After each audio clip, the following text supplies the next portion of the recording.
between her? No one. All right, what's going on, everybody? Welcome to another edition of the Gators Online Show. This is our early week recap of the past game, but we've got a lot more to talk about than just what transpired at Kyle Field in College Station, Texas this past Saturday night. We're going to talk about Billy Napier's Monday press conference. We're going to go over some of the ugly numbers, Florida's fourth quarter woes, Florida's woes away from home, and then we're also going to talk about the status of Gators coach Billy Napier. So again, a lot to discuss on this edition of the Gators Online Show, and we're live today. We wanted to get you all a little bit involved here. We know everybody is, kind of on pins and needles, waiting to see what's next for the Florida Gators program. So as I always say, you're welcome to come vent with us. We'll post some of the comments, but we'll do most of the talking as we always do. A couple of big mouths. But Zach, before we get rolling here, and as always, I'm joined by Zach Albaverdi of Gators Online, and I'm Keith Niebuhr of Gators Online. We've got to do a quick ad read, and then we will get everything cranking here.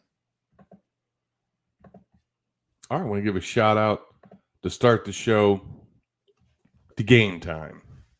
College football is halfway through the 2025 season. Some incredible games have already taken place, and there are more to come.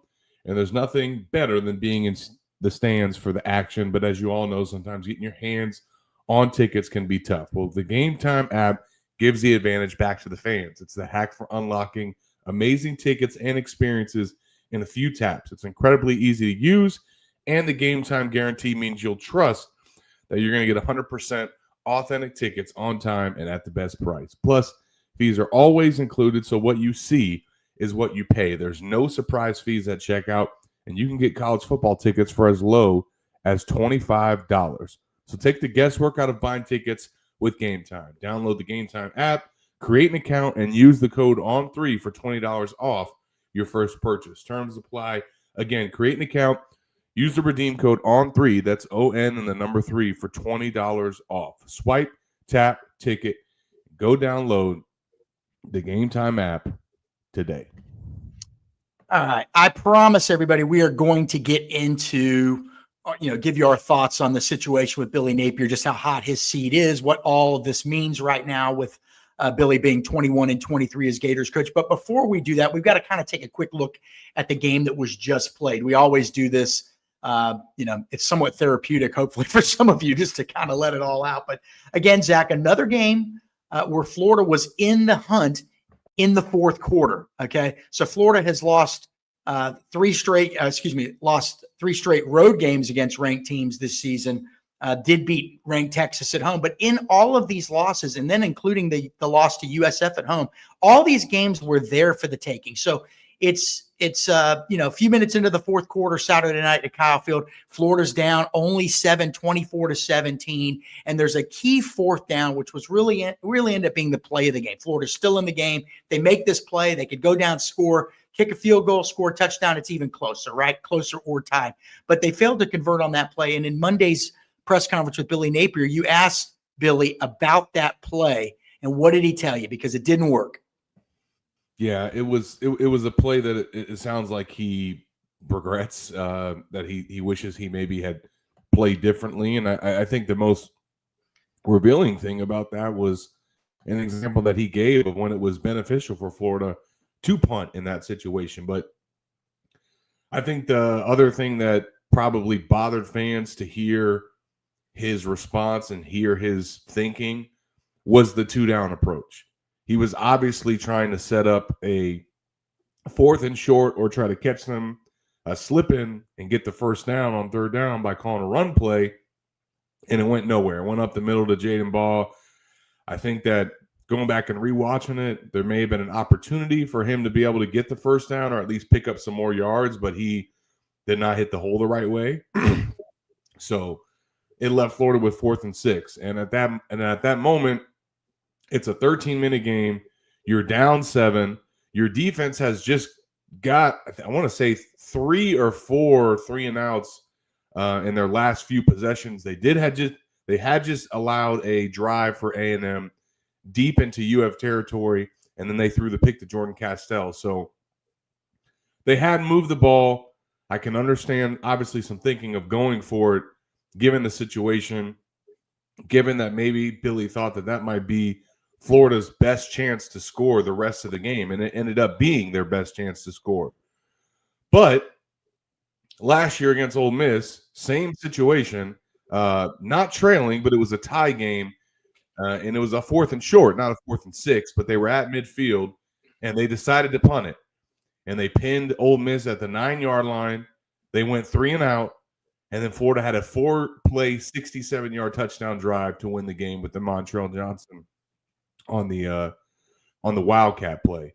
So Napier noted that and how that ended up being the right call. He said the analytics told him to go for it in that situation. I don't know what the analytics said. I think most people felt like he should have punted it. And I think in hindsight, I think he does as well. Well, I think so. What's happening is, that was a situation where you expect him to be conservative because, he's often conservative. So that was the surprise. He kind of deviated from his own playbook there. Zach, a disturbing trend has developed. I mean, look, they're losing games, obviously. And when you lose, you go back and you look at the numbers and it all starts to add up why they're losing. And in the fourth quarter of games this season, the Florida Gators have not played well, specifically on offense. In fact, Zach, do you know the last time Florida scored a point in the fourth quarter? You got a guess here? The last time Florida scored a point in the fourth quarter. Was it Long Island? No. It was September 6th against USF. And you'll recall, close. Florida had forced a punt from USF. USF punted to Vernell Brown, the standout true freshman. He returned the kick 40 yards, and there was a personal foul tacked onto the end. So Florida started that drive at the USF 20. 5 plays later, I want to say, DJ Lagway hit Eugene Wilson for a 4-yard touchdown, and Florida took a 16-15 lead. September 6th, they have not scored a fourth quarter point, not touchdown, not field goal, point since September 6th. And in that time, Florida has now gone 72 minutes and 29 seconds of game clock in the fourth quarter without scoring. That is significant. They are not getting it done. Against Texas A&M the other night, and we're not telling people anything they don't know, but we want to lay out how bad the numbers, how ominous the numbers really are. Fourth quarter against Texas A&M, Florida had 61 total yards, Zach. Some of that came after it was already out of reach, right? Yeah. Outscored 10-0. Was only 24-17 going to the fourth quarter, so outscored 10-0. Gained 61 yards, allowed 78, including that back-breaking long drive from Texas A&M. Florida in the fourth quarter against Texas A&M with the game on the line, 2 first downs. First downs allowed, 5. Only 1 turnover each. That wasn't significant. Penalties were 2 penalties each, but not gaining a lot of yards. So in this cumulative fourth quarter numbers look versus football championship subdivision teams this year. So basically Florida's last 5 games. In the fourth quarter of its last 5 games, Zach, Florida's averaging only Florida's averaging 1.4 points a game in the fourth quarter in its last 5 games. 1.4. And again, 7 was against USF. Nothing since. Average yards allowed in the fourth quarter, 51.2, or excuse me, average yards gained, only 51.2 yards a game in the fourth quarter. All right. Average yards allowed, twice that, 105.4. Florida's only getting 2.6 first downs a game in the fourth quarter over the last 5 games. That's it. Average first downs allowed, 5.2. So you're not seeing any productivity at all when the game is on the line from an offensive standpoint. And again, Florida scored 14 points the other night, Zach, in the first quarter, 3 the rest of the way, none in the fourth quarter. The Florida offense just continues to fall apart when the game is on the line. Zach, in these games that they've lost, all 4 games, they had a chance to win all 4. They were in all 4. Even LSU at 20-10, trailing going into the fourth quarter. LSU was doing nothing offensively. I think everybody can agree on that. If Florida had even kicked a field goal, it would have put an enormous amount of pressure on LSU and possibly changed the trajectory of that game. So, Zach, I mean, it's been a variety of issues, but if they don't get this fixed, they're not winning too many more games. They've got to figure this out. Even the Texas game, which they won and played great, they did not score in the fourth quarter. They did not move the ball in the fourth quarter. And otherwise, Zach, that would have been a 17 or 20-point game. Instead, they had to hang on for dear life. So there's a real issue here with the offense. Yeah, and third down has obviously been the bugaboo here in the last couple of games as well. 30-0 in the fourth quarter, the last 3 games too. So when it's mattered the most against some of the biggest competition on your schedule, you've not been able to get it done. That to me, the fourth quarter, the fourth down call, and then the third down calls coupled with the slow start on defense, all those factors were really what doomed the Gators against the Aggies. I think third down might be as alarming or more alarming than the fourth quarter too. I mean, and it's not just that they're not converting on third down. It's so many third and longs. I think there was only one that they had on Saturday that wasn't third and long. Yeah. So I think the average that they had every third down attempt was like 9.5 yards. You're not moving the sticks when that's how much you're facing. So that obviously has to improve as well as their fourth quarter performance. I think also we should note too with the fourth quarter, Keith, that's not only when the offense is not scoring, but that's kind of when the defense has given out a couple times. And it's hard to hold it against them. In some situations, you can't hold it against them because the offense had turnovers on downs or turnovers in UF territory that just set the opposing team up with an easy scoring drive. So that has happened too in the fourth quarter. It hasn't just been on the defense. So that obviously can't happen again. But the third down issues are really bad, Keith. I mean, and Napier admitted this week that one of the things that he took ownership for was, hey, I could call some better plays. I could put some better concepts out there. But it was abysmal again on the money down. It's funny. We're already getting comments. Hey, can you guys move on from Napier? Let's they're ready to move on from the game. I promise you, we're just going to talk a little bit more about the game, and then we will get into the coaching situation and our takes on that. And we've already got some comments in there. And I promise you, we will get through the grades. Yeah, let's go. Let's grade the Gators. This will be quick. The grades weren't very good against Texas A&M. All right, Zach, let me pop this thing up right here. Oops. Oh, you beat me to it. Yeah, we hit it at the same time. All right, so grading the Gators. Did anybody stand out, and what were some of your big takeaways from this? Who stood out for right reasons or the wrong reasons? I think we know where we're headed here. Yeah. Well, first of all, I do some positives, I guess. Not many, but go ahead. And this isn't necessarily I guess it is grading because one of them graded out really well. But Florida started Vernell Brown III and Dallas Wilson against the Aggies, and that was the first time in school history that the Gators have started 2 true freshman receivers in the same game. So that was pretty cool. And then they also both performed. Like, it wasn't like they just started and didn't do anything. Vernell Brown led the Gators in receptions with 6 for 77 yards on a team high 9 targets. And Dallas Wilson became the only true freshman in school history to catch touchdowns in each of his first 2 games. So more school records for Dallas Wilson. And he had 3 catches for 20 yards. But Vernell was one of the guys that actually graded out in the top 5 on offense. But look, there was not any good performances. Every single guy that graded out in the top 5 on offense was below 65.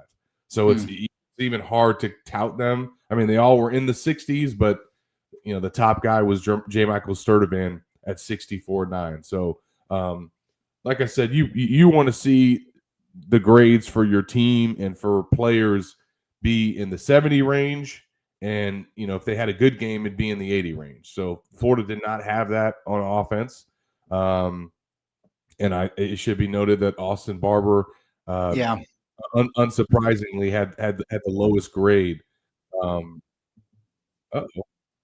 me get that out of there. But he had the lowest grade, and it was also another game where the Gators had an offensive lineman that had a 0.0 in pass protection. The third time that this has happened this season. The last time it was twice in the same game. And look, I asked Hayden Hansen on Monday about him helping out with chipping over there, because they did it a few times, and Hayden estimated that they asked him to do it maybe 5 or 6 times. He would have been willing to do it more.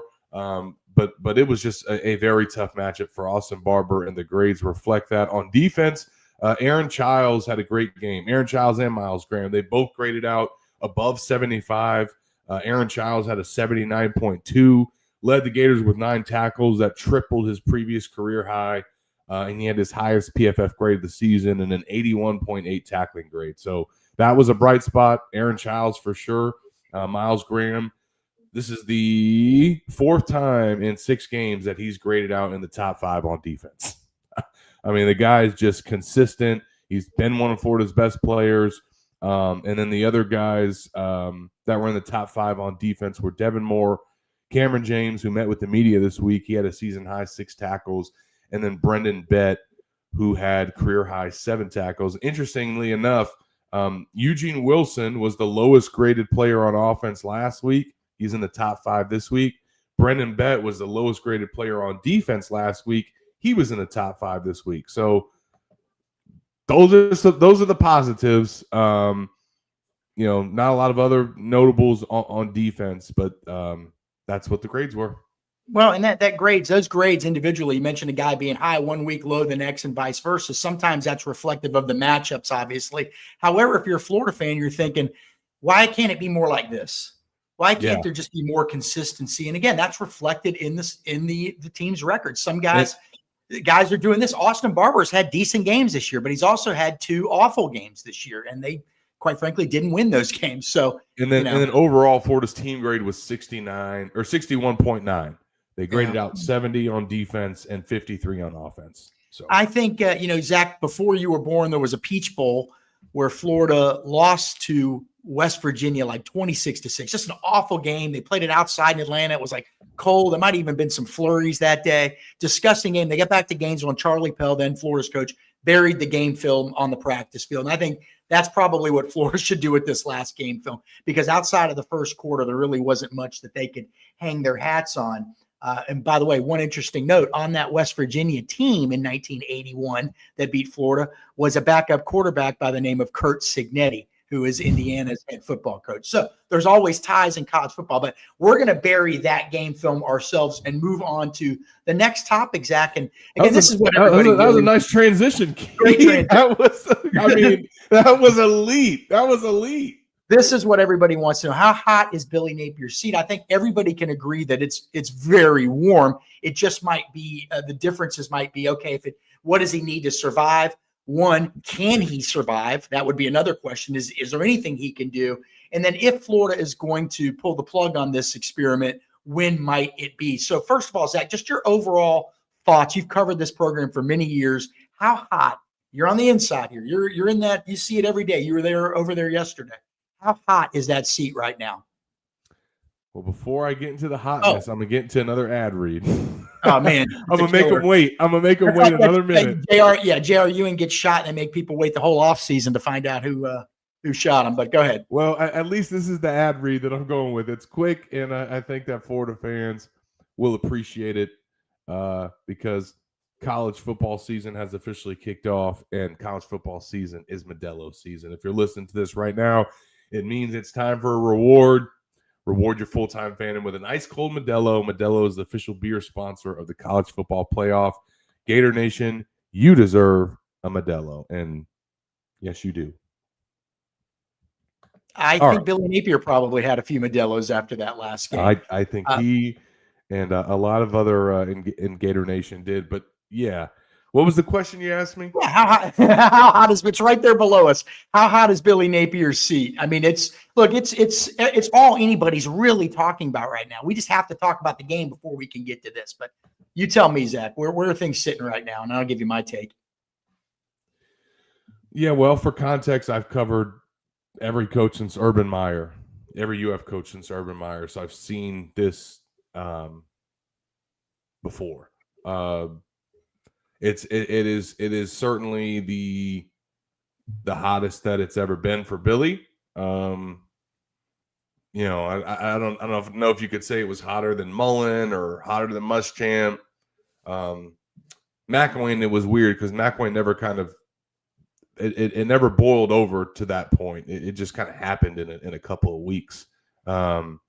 this is obviously festered, and this dates back to last year of folks that have wanted to see a change, and those calls and those frustrations have only grown louder with the results this season.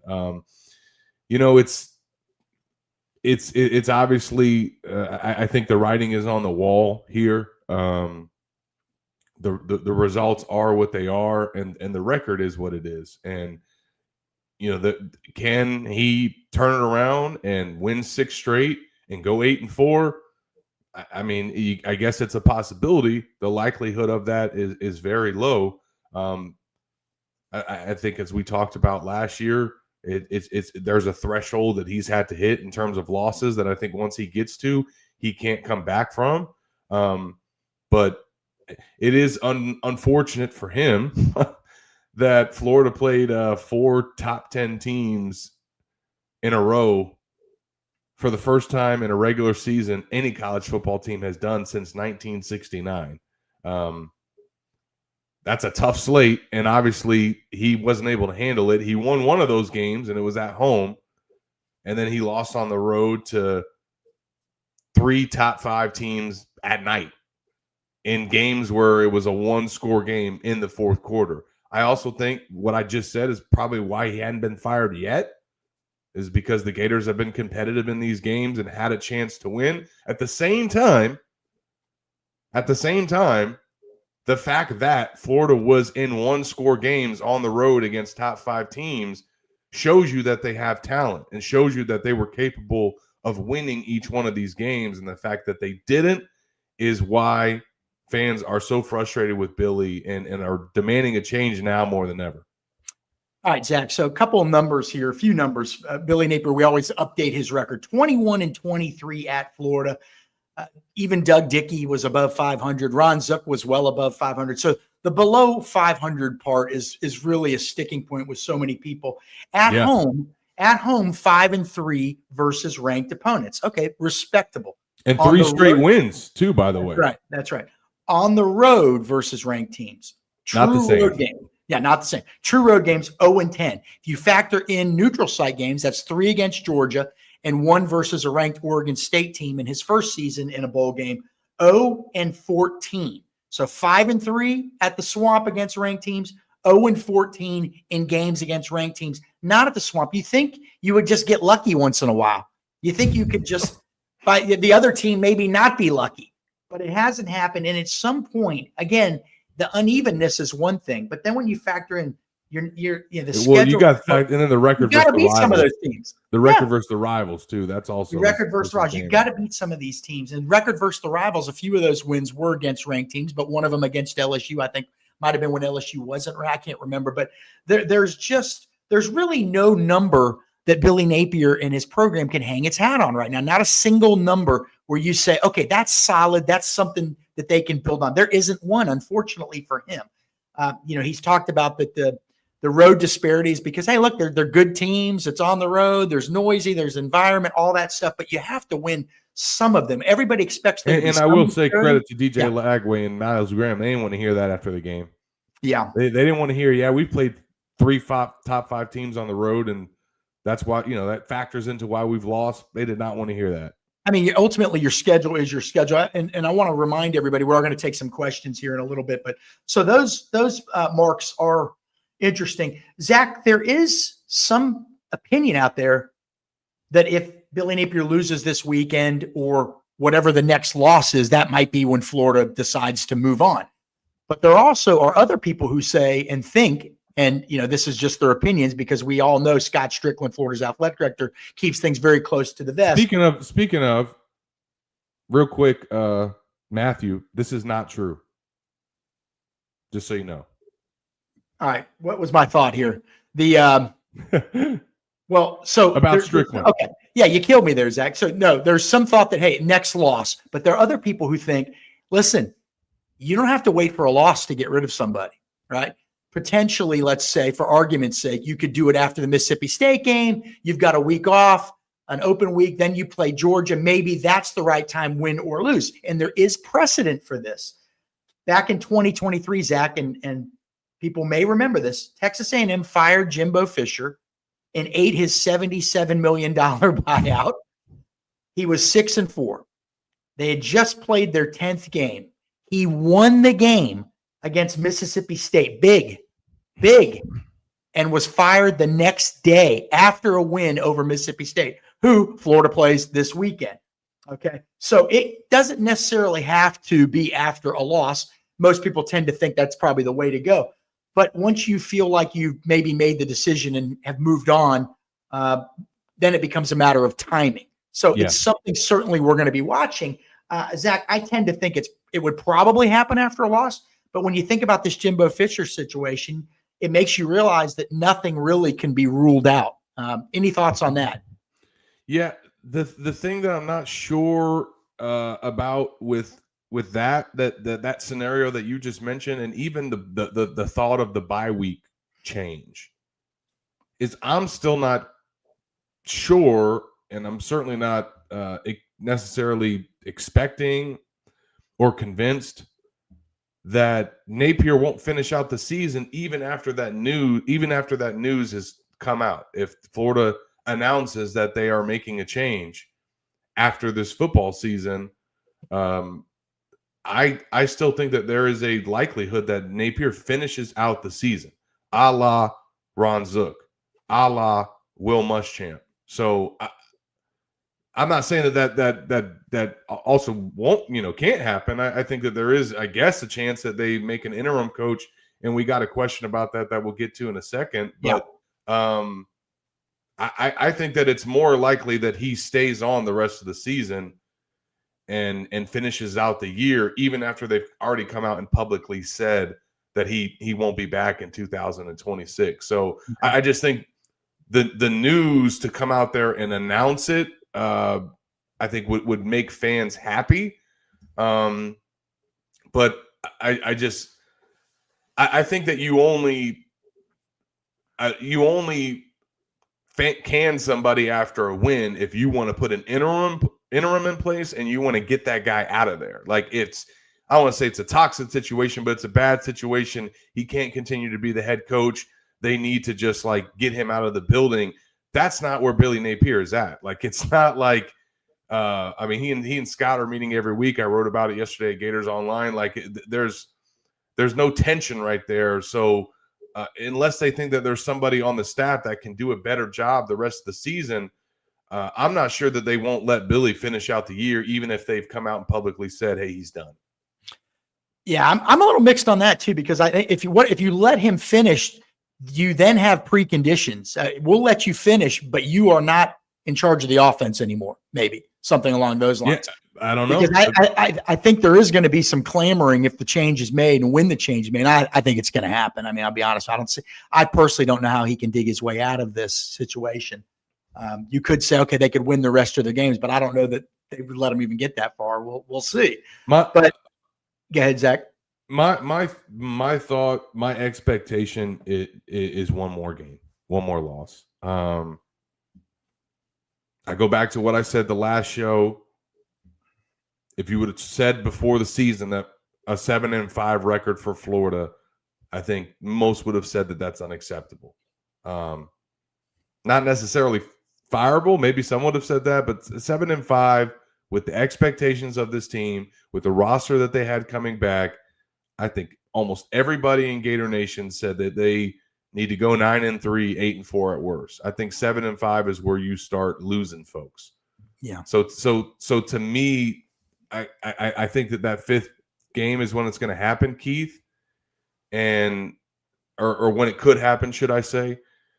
And to me, it doesn't matter when it comes, right? If you look at Florida's schedule, I don't necessarily know that there's another fifth loss that you can excuse and stomach to not come out and make a decision. Obviously, if you lose this weekend on homecoming against Mississippi State, that should do it. You just beat a top 10 team at home against Texas in your last game. If you come back and lose against Mississippi State on homecoming, snapping a 6-game homecoming streak in front of all these fans that have come back for homecoming, that could do it. Even if you win that game and you come back the following week after a bye and lose to Georgia, you're 0-4 against Georgia. You're 3-13 against rivals. You've lost another opportunity to get a win over a ranked team away from the swamp. That could do it. And then even if somehow he wins those next 2 games, if they go at Kentucky, losing at Kentucky, you know what I mean? Like there's not I think a game the rest of the way where fans are going to be okay with. I think any of them, it gives Florida that license. I think here's the danger, though. If you're Florida, if you have emotionally and mentally and analytically moved on from a coach, and I think that's probably where they're I think it is too.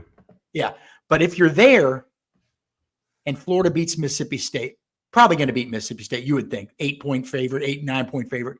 But what if they beat Georgia? If you've watched Georgia play closely this year, they have 1 loss. Tennessee missed a field goal at the end. That would have been 2 losses. Auburn, debatable calls in that game. It might have been 17-0, Georgia down at the half. They might not come back from that. So you're looking at a 1-loss team on paper that theoretically could have 3 losses, not the same Georgia team. If Florida beats Mississippi State and then beats Georgia, are you telling me that they couldn't beat Ole Miss? I don't care what Ole Miss's record is. They have had 4 close games. They could have lost any of the 4, maybe even 2 or 3 of them. They do not look like a top 5 team. After that, you have Tennessee at home, which has struggled to win its last couple of games and historically just does not play well at the Swamp. Yeah. You could win that game. Kentucky is not good at all. You could win that game. And then you'd have a situation where Florida potentially, look, it feels like a long shot. I get this. But if you're Florida and you've moved on, you start, then a guy starts building momentum and maybe you have what we're talking about, Keith, is a miracle run. I understand that, but it's not the miracle run that it may look like in terms of just rankings, because Georgia is there for the taking. Ole Miss on the road, sure. And I'm not saying they're going to win these games. I'm saying if you've moved on here, it's a very risky thing. I mean, we saw Florida get hot last year. You're right, but and then what do? Then you're conflicted. This guy's won some games. But I think that scenario that you just presented, Keith, is also why no decision has been made. Yeah. As unlikely as it is, if he wins 6 straight and goes 8-4, there's a likelihood that he does not get fired. Could they still make that decision at the end of the regular season if they still deem like, hey, you went 8-4, but we don't like how it looked. We don't necessarily think that 6-game winning streak is as legit as it may seem. A la the Jimbo Fisher situation. Again, that did that in the middle of the year, but could they still make that determination at the end of the season that they need to make a change?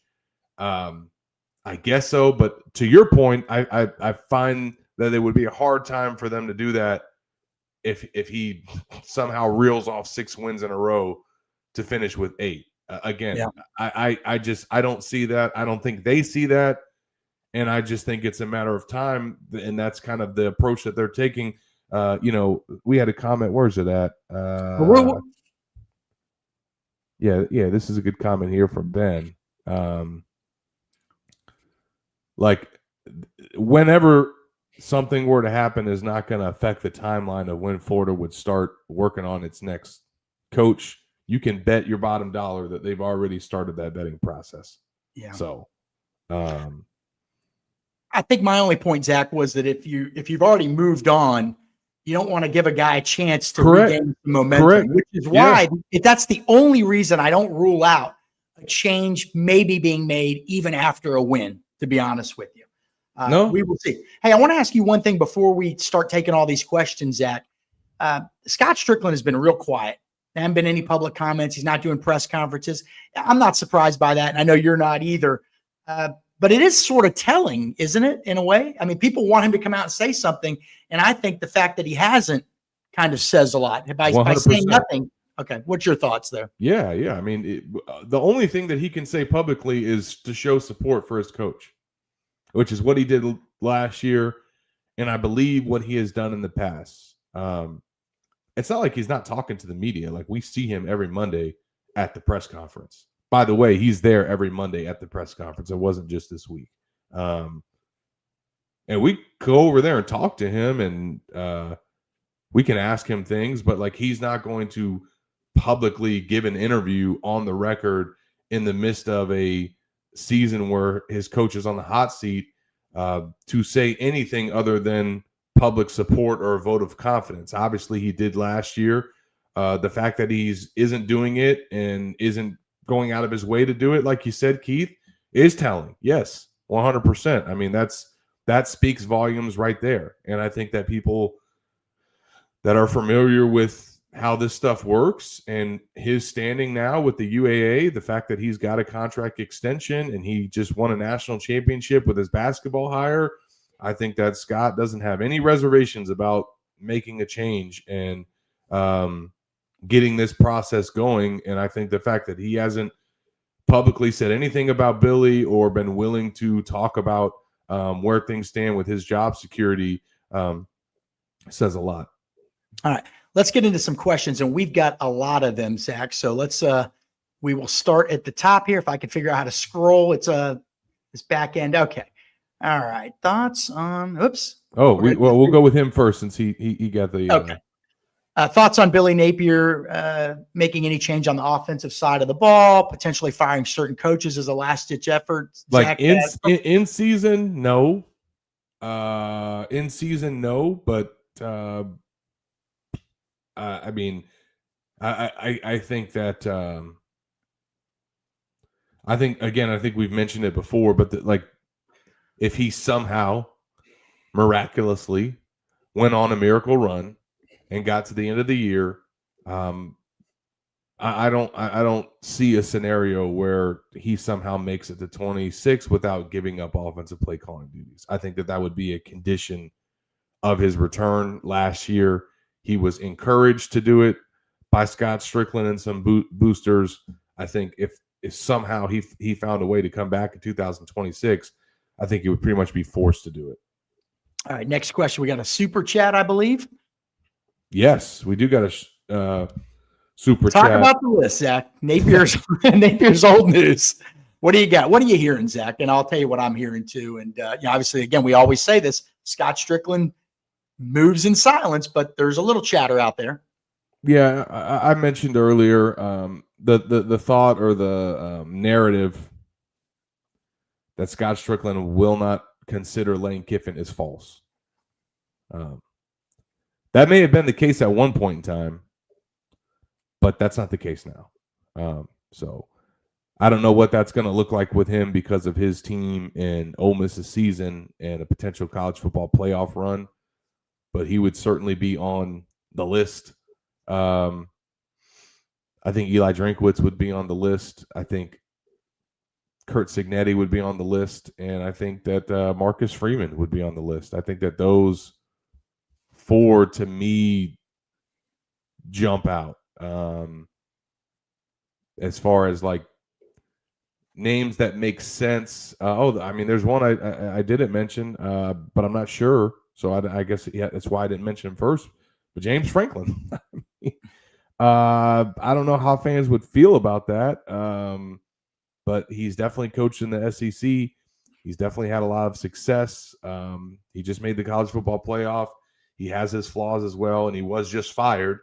And his AD gave a pretty damning press conference about why he made a change of the football program that didn't necessarily give a good reflection on James, and not necessarily him as a person or a coach, but more about how he ran his program and trying to build a successful championship contender in this era of NIL and transfer portal. So that's something to consider. But those are the names that jump out to me. I'm going to make a comment here, Zach. James Franklin's issue was kind of similar to Billy Napier's in one respect. He struggled against ranked teams. He has an abysmal record against ranked teams and highly ranked teams. And obviously, you wouldn't necessarily move on from one guy that didn't do that to another guy that didn't do that. So generally what you find is you see schools go in the opposite direction. When something doesn't work out, they go in the opposite direction. If you have a defensive guy and it doesn't work out, Will Muschamp, you go to an offensive guy. Now, obviously, from McElwain, they got another offensive guy, but that's sort of how it goes. Lane Kiffin, I think if you're Lane Kiffin, you're thinking he's 50 years old, by the way. He's not a kid anymore. You're going to be 51 at the start of next year. How many chances do you have to coach at a historic top 15, top 16 team or program. Some of them probably wouldn't hire him. Notre Dame, Ohio State, Michigan, probably wouldn't go back to Tennessee. You got USC. That eliminates 5. So your opportunities become sort of limited at that point, probably narrowed down to about 10 schools. Well, then who's got openings? Well, FSU might have an opening at some point. Miami probably wouldn't. LSU, who knows? Georgia, probably not. So again, then Alabama, probably not. It limits your options even more. So if he wants to get to one of those programs where it's proven you can win because they have won national championships, his opportunities probably are at least somewhat limited, and it gives Florida, I would think, a leg up on that. Marcus Franklin, why would a guy Marcus Freeman, as I said it, I'm like, that doesn't click. Marcus Freeman, who, by the way, played against Florida in the 2006 national championship game when he was at Ohio State, was the leading tackler in that 41-14 Florida win. Why would he even consider leaving Notre Dame? Notre Dame, yeah. Now I flipped him up. So why would you consider? And I'm not saying he would or wouldn't. I don't know what's going through his head. I don't know Marcus personally. It may be a situation where a guy says, I just can't get the guys into school that I need to. Now, I'm not saying Notre Dame's a superior school to Florida, but historically, I think that was one of the reasons why Urban Meyer came, right? Well, one of the reasons, and then obviously Ron Zook left Florida. Quite frankly, that was a ready-made roster, and I don't think Notre Dame had that. But so if Marcus Freeman maybe says, "Hey, look, it's so hard to win. I love being here. It's Notre Dame." At least he would be prepared for the microscope of Florida, that's for sure. But if he decides mentally in his head, I just can't get the guys here I need to win the whole thing, maybe I will look elsewhere. But he was so close last year, got to that championship game. I don't know that he's thinking that. I don't know him. Florida does, Zach, have a blueprint, just like it did in basketball. Todd Golden fit the blueprint of what Florida historically had hired in basketball. Young up-and-comers. Same thing with Florida. Since Doug Dickey, only one permanent Florida coach. You've had interim coaches, but only one full-time permanent coach that Florida's hired has been over the age of 50, and that was Jim McElwain. Most of them did not come from big-name programs. Clemson was not the same Clemson in 1978 when Charlie Pell left. Okay, Steve Spurrier was at Duke. Urban Meyer was at Utah. Will Muschamp was an assistant coach. Jim McElwain was at Colorado State. Dan Mullen was at Mississippi State. Billy Napier was at Louisiana. So Florida does have a blueprint. However, and I'm going on, Zach, Scott Strickland, this would be hire number 3 in his regime. He's got to get this one. He would have to get this one right. I say got to because I think that's where it's headed. He would have to get this one right, okay? And I think he's probably going to be this time, I would think, be looking for more of a proven commodity as opposed to a guy that's projected to be great. That's my opinion. Yeah, I'm just running through some comments here, seeing what the people say. They don't like Franklin. They don't like Chubbs. Franklin. Chubbs doesn't like Franklin. Also, one guy doesn't like Eli Drinkwitz. I do. I certainly agree with the thought that you start with Lane. Yeah, you gotta start. You start with your main guys and you work your way down. And look, there's going to be good options out there. There's going to be good options out there. It's just a matter of what. Just to reiterate, that's a no. And then we got this question here. Jabbar Jaluk is back this week. He's no longer sidelined, and I think that if they were to be in a situation, Keith, where they had an interim coach, I think that he would be certainly one of the candidates to be the guy. I don't know if the LSU incident would impact that in any way, but he certainly would have been the interim coach in my eyes had that not happened, and I still think that he could be if that situation presents itself. I do think it's more likely that if Florida decides to make a change on Napier, that he still could finish out the season like Zook and Muschamp did. All right, we got another one here.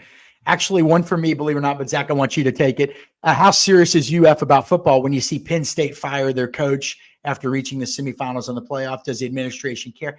Every school's different. We don't know. Look, maybe James Franklin's difficult to deal with. I'm not saying he is, but maybe he's difficult to deal with. Maybe the only way they could get the guy they really wanted there it was to get rid of him now. I mean, there's always unknown variables. Florida is serious about football. They have given Billy Napier, and Zach, you can attest to this, everything he's wanted. So you tell me, how serious? Yeah, I mean, yeah.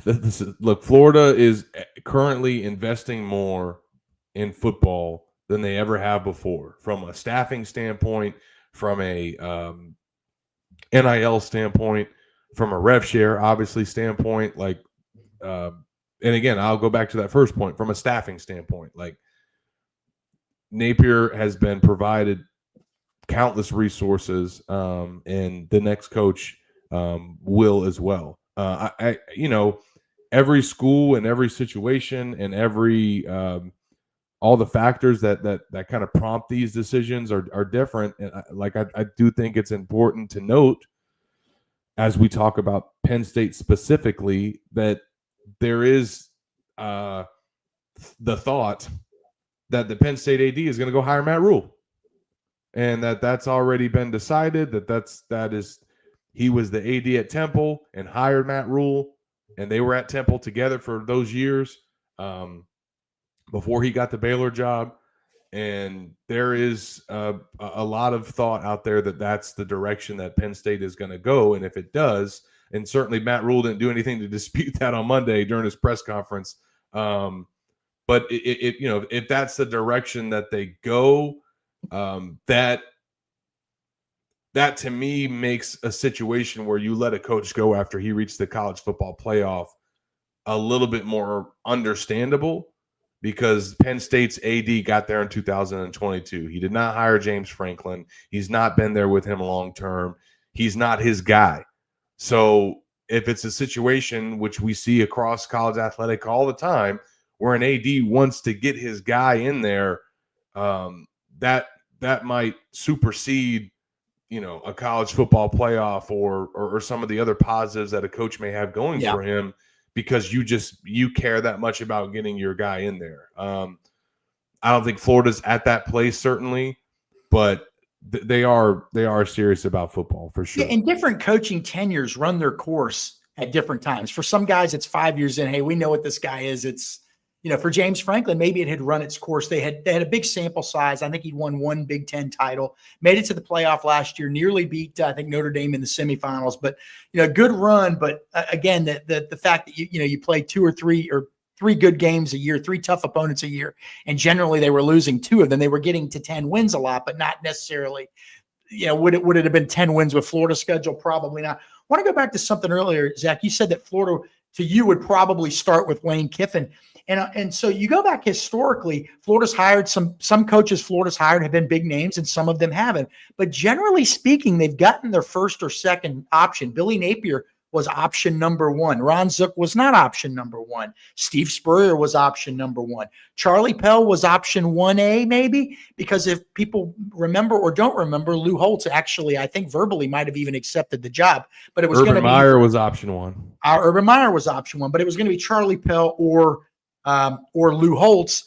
When Florida hired Doug Dickey, Doug Dickey's tenure at Florida, 59 wins, I think 43 losses, mired in up and downness, but he was their number one choice. They chose him over Florida's defensive coordinator at the time, Gene Ellenson. Dickey was the hot young coach. He was 38, 39 years old at Tennessee, had won 2 SEC titles, and had played at Florida. So he was their number one choice. Before him, they hired Ray Graves, and there was chatter that the great Ara Parsegian, who went on to be a legendary coach at Notre Dame, had actually verbally said to Florida, "I'm coming too." But by and large, Florida has gotten its man. I guess Chip Kelly was one that fell through, Zach, where it looked like maybe he was going to head to Florida. But it's still that worked out. Job. Yeah, it's still a marquee job. You've got the talent. You've got the revenue, you've got the money, the stadium's going to get reworked. I know fans don't like that, but that's another thing that proves to a coach, hey, these guys can raise money. They've got the means to give me what I need. And so I do think this before we get out of here, Keith, a lot of people have why won't they just come out and say it if they already know that they're going to do it? And why haven't they pulled the plug earlier in this season? And I don't know how much Strickland is considering this, but I do think that it's a thing. Florida has had so much turnover. It is such a high-pressure job. Any coach that decides to come here knows what he's coming into. And I think that for the administration to give Billy as much leash as it has makes this job more attractive. The fact that they stood by him during his third season, that they brought him back and gave him the time that they gave him, that even when he lost to USF and you could have pulled the rug underneath him then, they still have let him play out this fourth season and given him 4 years to build his roster, to turn things around, and have, they've given him as much time as they can give him, and to the point that if they do pull the plug, he nor the next coach can say that I'm not going to get enough time and support at Florida, and I think that matters. No, I agree with you 100% there. And, they got the time, they've got the revenue. And here's another thing, Zach. Who would you rather replace? Who would you rather succeed at Florida? Steve Spurrier, Urban Meyer, or a guy that's got a losing record and you come in as the guy on the white horse? You can be the savior. And there's something to be said for that too. I mean, who wanted to replace Bear Bryant? The poor guy that took the job got bricks thrown through his window. Okay. So it's again, that means something too. The potential's there. And also, what did we talk about with Ron Zook? He was leaving a roster. They knew that the roster was better. Now you've got to keep guys. They can leave now. That's a little bit more challenging.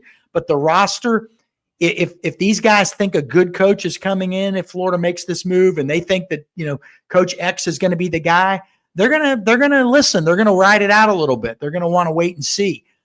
Because the talent certainly is there where Florida, look, the games, you said it yourself, Zach, early in the show, they're losing these games, but they're competitive in these games, which tells everybody. And that's been the most frustrating part for fans. It's one thing to just get beat. That's bad. Don't get me wrong. That means you're not getting players. That means you're not developing players. But when you're getting beaten games that are right there for the taking, that hurts even more because you feel like, God, then you truly believe that coaching is the problem, whether it is or it isn't. That's what you're going to believe.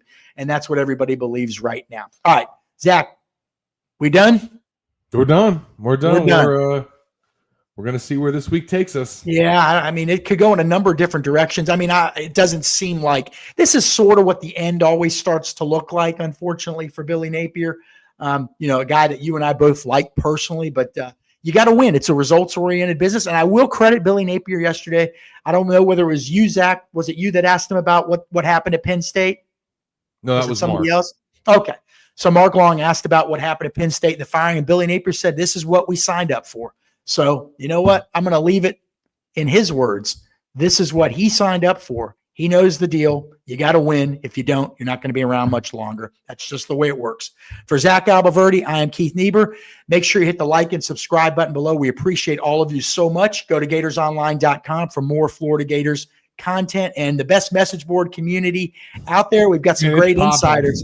It's popping, and you never know who's going to stop in there and leave a comment, as we've learned the last few weeks. It's interesting. All right, Zach, take care, buddy. You have a good rest of your week. Same to everybody out there. This was the Gators Online Show. We'll do it again soon.